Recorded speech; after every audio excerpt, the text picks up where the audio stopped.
ब्राह्मणों का संघ था उसको आप लोगों के लिए बचने पर मजबूर किया।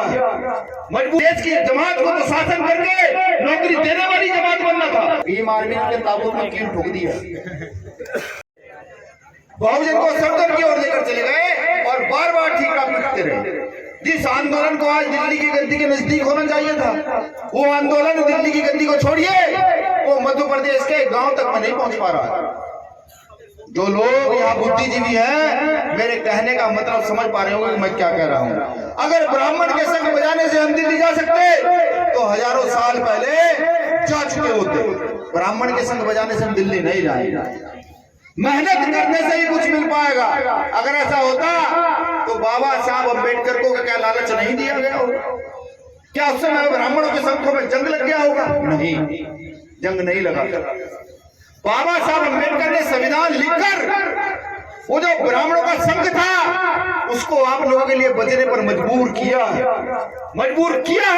और कहा है कि तुम्हें मेरे समाज के लिए बजाना होगा। लेकिन हुआ क्या? वही हमारे बच्चों के साथ बलात्कार, वही हत्याएं। मैं बेरोजगारी की बात नहीं करूंगा, बिल्कुल नहीं करूंगा। और करूं क्यों? ये देश लोकतंत्र का देश है। अब बुरा मत मानिएगा, उत्तर प्रदेश में रहता हूँ, पश्चिम का रहने वाला हूँ, पश्चिम उत्तर प्रदेश का। भाषा सब कहते हैं बहुत गंदी है यार आप लोगों की। पूर्वी यूपी चले जाते हैं ना तो लोग नाराज हो जाते हैं, बिहार में नाराज हो जाते हैं, छत्तीसगढ़ झारखंड में नाराज हो जाते हैं भाषा सुन के। आप भी नाराज होते, फर्क नहीं पड़ेगा। बेरोजगारी की बात नहीं करूंगा क्योंकि इस देश में मूर्खों की संख्या बढ़ गई है। इसलिए सिर्फ बाबा साहब के नाम लेकर के हम लोगों ने बाबा साहब अम्बेडकर के आंदोलन को धोखा दिया, फूले साहब के नाम लेकर के उनके आंदोलन को धोखा दिया। इस देश की सबसे बड़ी जमात और आज नौकरियां मांग रही है। इस देश की जमात को तो शासन करके नौकरी देने वाली जमात बनना था। ये क्यों नौकरी भिखारी मांगती है? समझ रहे मेरे कहने का मतलब? इस लोकतंत्र में बाबा साहब अम्बेडकर क्या करके गए कि जिसकी जितनी संख्या भारी उसकी उतनी हिस्सेदारी। यहाँ हिस्सेदारी किसकी है? पता है जगह प्रसाद कुशवाहा ने क्या कहा था? 100 में 90 शोषित है, 90 भाग हमारा है। 100 में 90 शोषित है, शोषितों ने ललकारा है। भारत की जल जंगल जमीन में 90 भाग हमारा है। वो 90 कौन है? वो 90 कौन है? वो 90 इस देश के शूद्र, इस देश के अतिशूद्र है। शूद्र का मतलब समझते हैं? अतिशूद्र का मतलब समझते हैं? अछूत, जिनको आज ओबीसी कहा जाता है, जिनको एससी माइनॉरिटी कहा जाता है, ये सारे अछूती थे, ये सारे शूद्री थे। मनुस्मृति पढ़ो तो उठाकर, अरे मनुस्मृति पढ़ने का तो प्रयास करो। ढोल गवार पशु शूद्र नारी ये सब ताड़न के अधिकारी, ये मनुस्मृति कहती है। और आज ठीकरा फूटा जा रहा है। हमारे लोग भी खुश हैं, लगातार खुश हैं, आंदोलन को भूल गए, खासतौर से ओबीसी महासभा के लोगों का। हमारे माननीय प्रदेश अध्यक्ष जी ने कहा आर्टिकल 340 याद दिलाया, आर्टिकल 340 याद दिलाया। जो ओबीसी के लोग यहाँ बैठे हो, पढ़े लिखे हो, और अगर यहाँ ना भी हो तो यहाँ के शेड्यूल कास्ट के लोग जो मैं बता रहा हूँ गौर से सुने। इस आर्टिकल 340 में जो प्रावधान ओबीसी समाज के लोगों के लिए दिए गए हैं वो मंडल कमीशन के तहत अनुसूचित जाति, अनुसूचित जनजाति और ओबीसी समाज के लोगों ने मिलकर के लागू कराने का सिर्फ प्रयास किया था, लागू नहीं करा पाए। 2 नियम लागू हैं, समझिए इस देश के अंदर अगर ओबीसी के सारे नियम लागू हो जाए मंडल कमीशन के तो क्या होगा जानते हैं? फूले साहब अम्बेडकर की विचारधारा का प्रधानमंत्री इस देश की गद्दी पर बैठ जाए, वो जानते हैं। इनसे लड़ाई है वो जानते हैं। तभी तो बीजेपी कांग्रेस गेंद की तरह खेला जा रहा है कि एक बार गेंद बीजेपी के पाले में फेंक दो और एक बार गेंद कांग्रेस के पाले में फेंक दो। तभी तो कहा जा रहा है। अभी एक व्यक्ति ओबीसी समाज के माननीय प्रीतम सिंह लोधी बता रहे थे बीजेपी के 2 बार प्रत्याशी रहे। ऐसा ही है? आरएसएस का मोहन भागवत नागपुर में बैठकर 1 लाख तलवारों की पूजा कर ले तो फर्क नहीं पड़ता। लेकिन वो व्यक्ति जो ओबीसी समाज का या मैं ये कहूँ शास्त्र के अनुसार जो शूद्र है वो हथियारों की पूजा कर लेता तो पूरी पुलिस पीछे लग जाती है। यार ये कहे का लोकतंत्र है? ये कहे का न्याय है? ये सिर्फ और सिर्फ जातीय फैक्टर है और कुछ नहीं है। अभी एक व्यक्ति लखनऊ में चीख कर कह रहा था, उसने कुछ बहुजन समाज के नेताओं की फोटो जला दी, बार बार तलवार याद करा रहा था। तो उसके बाद मैं भी लखनऊ का भी बहुत धर्म दीक्षा का कार्यक्रम था, वो बात पढ़ती क्या मैंने भी पढ़ी भाई पंडित भाई, और मैंने कहा भाई मुझे भी भेज दो भाई, मुझे पता है कि मुझे जेल भेजेंगे तो लाखों लोग जो है, जो ये युवा है ये चल पड़ेगा, और ये अगर चल दिया तो दिशा दशा बदलेगी। भगत सिंह जब चले तो दिशा दशा बदल दी। तो मैं भी गया वहां, मैंने कहा उसको भाई देखो कमरे में बैठ कर तो कोई भी कर सकता है, कमरे में बैठ कर तो कुत्ता भी शेर होता है, ठीक। अगर दम है इस नीले पढ़ने वाले के किसी के सामने किसी बहुजन आंदोलन के कार्यकर्ता की फोटो जला कर देखो, फिर औकात का पता लगेगा। ये कहा मैंने उसको, और वो तलवार गा रहा था। हमने कहा देखो तलवार से तो पुराना रिश्ता है इस देश में, भीमा कोरे गांव का युद्ध भुलाया नहीं जा सकता। चंबल के लोगों को तो पता है, चंबल के लोगों को क्या बताऊं, इनके तो खून में क्रांति है। हमने उसको बताया कि भीमा कोरे गांव का इतिहास, चमार रेजिमेंट का इतिहास, महा रेजिमेंट का इतिहास, पासियों का राज, और तमाम हमने याद कराई उसको। हमने कहा कि बंदूकों से और तलवारों से तो पुराना रिश्ता है, पुराना रिश्ता रहा है, इससे कोई फर्क नहीं पड़ने वाला। लेकिन हाँ, आज तुम तलवार चलाओ हम कलम चलाएंगे, तुम तलवार चलाओ हम कलम चलाएंगे। हम जैसे एक सिलसिले ने कलम चलाई थी, इस देश का संविधान लिखा था, और तुम्हारी नसबंदी कर दी थी। ये कहा मैंने उसको, और आज भी कहता हूं, अभी पाठशाला खोल कर आ रहा हूं कि जितना दम है संघ के लोगों में वो लगा ले, जितनी ताकत है वो लगा ले। ये तो सोई हुई कौम मेरी है ना, अगर इसने एक बार करवट ली और एक बार सही से सांस भर दिया तो ये जितने संघी इतने से यहाँ बैठे हुए हैं, जो 3, 5, 7% के संख्या में यहाँ है, ये हवा में उड़कर फूल हो जाएंगे।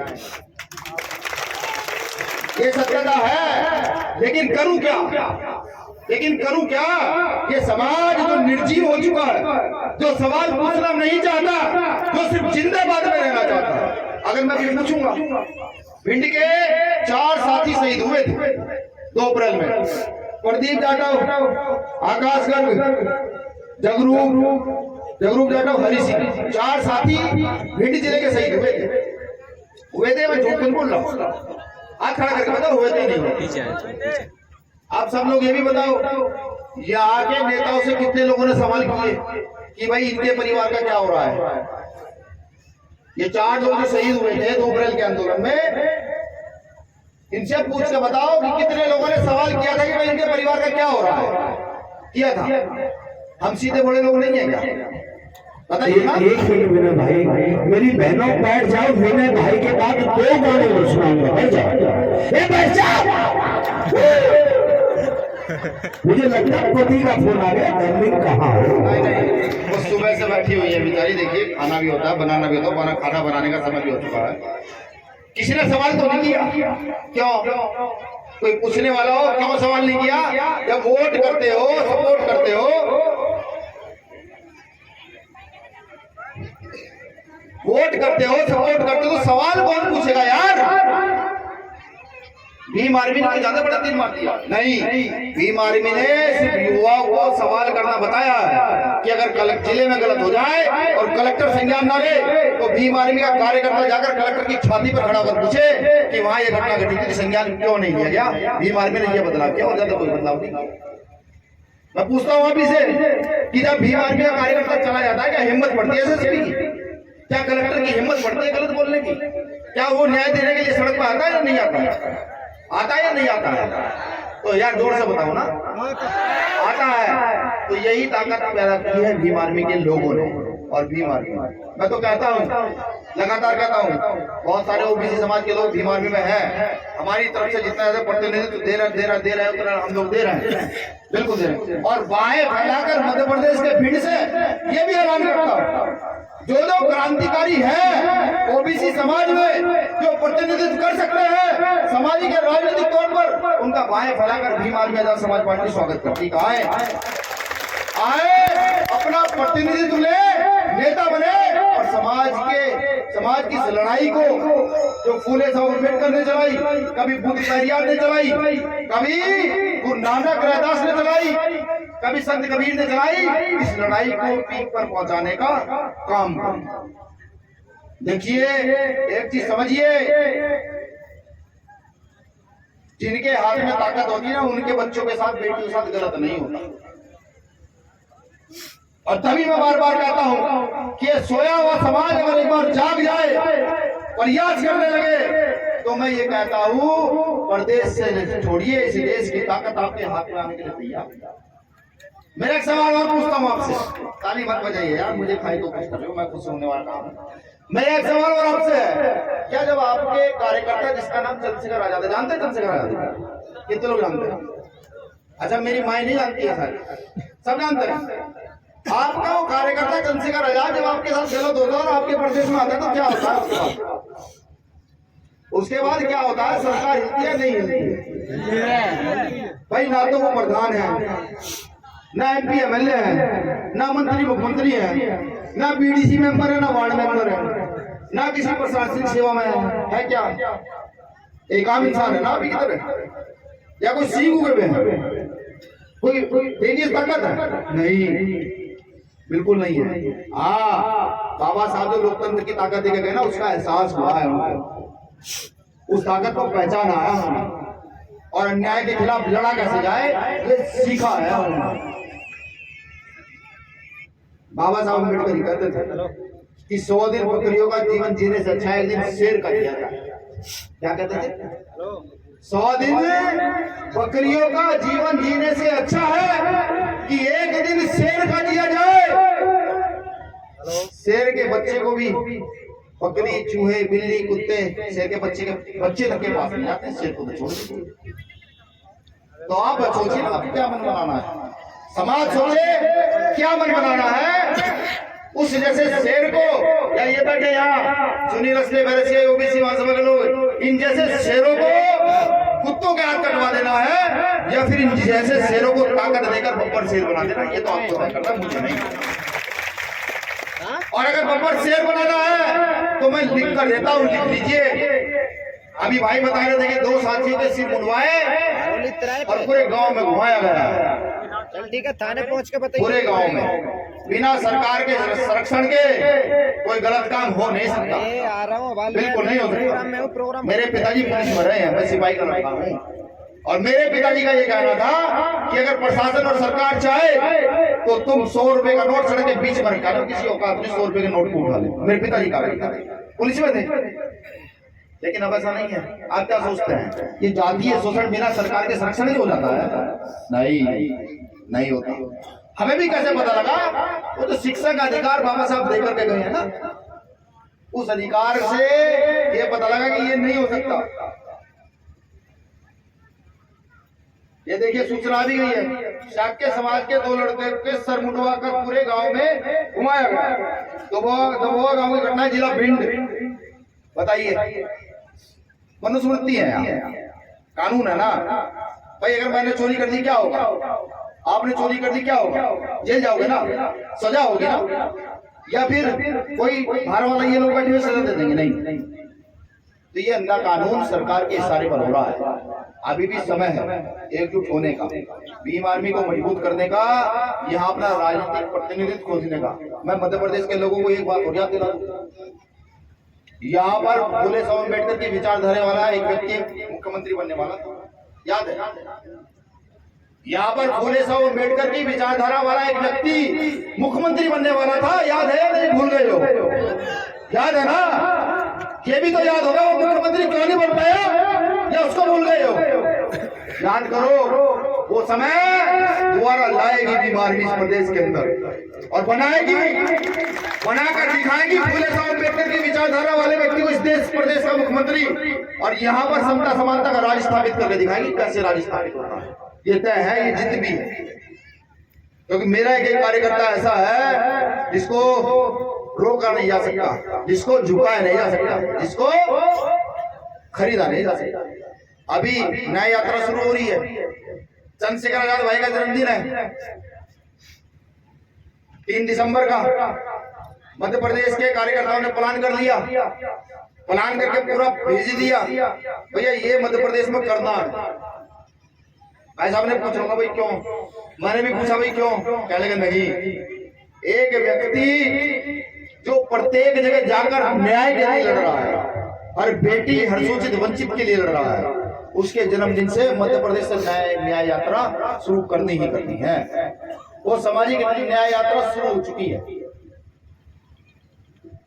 3 तारीख से शुरू हो जाएगी, 3 दिसंबर से। अब आप सोचिए उसमें कितना प्रतिनिधित्व आपको देना है। देखिए रोटी भी घर की होगी, दाल चावल भी घर के होंगे, पैसे भी आप ही के होंगे, संसाधन भी आप ही का होगा। हमें तो सिर्फ आना है, उस न्याय यात्रा को चलाना है। किसी को लगता हो कि 2 लोग साथ रहेंगे, 2 लोग चलेंगे तो हमारा काम तो चलना है, हम तो चलेंगे। और किसी का मन बने कि नहीं 2 नहीं 2000 लोग इकट्ठा करना है तो भी हमारा काम चलना, तब भी हम चलेंगे। और अगर समाज का मन बन जाए कहना नहीं 2000 नहीं, अब 2000 नहीं, अब तो आसपास के प्रदेशों से भी बुलाकर पूरे जिले को इकट्ठा करके 2 लाख एक साथ सड़क पर न्याय यात्रा के लिए चलेंगे, तो फिर देखिए क्या देखने होगा। ये खड़े दोनों साथी, एक भीम आर्मी के अध्यक्ष है, एक पार्टी के आजाद समाज पार्टी काशीराम के अध्यक्ष। इन दोनों लोगों ने जीत करके एक काम शुरू कर दिया और कहा मुझे आज हम पूछने में पूरा कर दोगे, तो इन्होंने कहा साहब आज चंबल में है, और चंबल में क्रांति एक ऐसी होती है कि अगर एक बार ठान लेना तो पूरे देश बने होती है। बहुत सारी क्रांति हुई है यहाँ से। तभी इन्होंने मुझसे दिमागदारी करके चंबल में इस यात्रा का उद्घाटन कराया है। इस यात्रा का जो लोगो है उसका उद्घाटन कराया है और मुझे पूरी उम्मीद है। ये देखिए मैंने कहा था ना बहुत तेज लोग हैं मध्य प्रदेश के। 10 तारीख को मुझे चंबल ही बुलाया हरी झंडी दिखाने के लिए कि आप चंबल से हरी झंडी दिखाएंगे। मुझे पूरी उम्मीद है चंबल का नाम जैसे पहले स्वर्णिम अक्षरों में लिखा गया है ना, तो भीम आर्मी की ये पहली यात्रा स्वर्णिम अक्षरों में लिखी जाएगी और इसमें मध्य प्रदेश में चंबल का नाम नंबर 1 पर आएगा।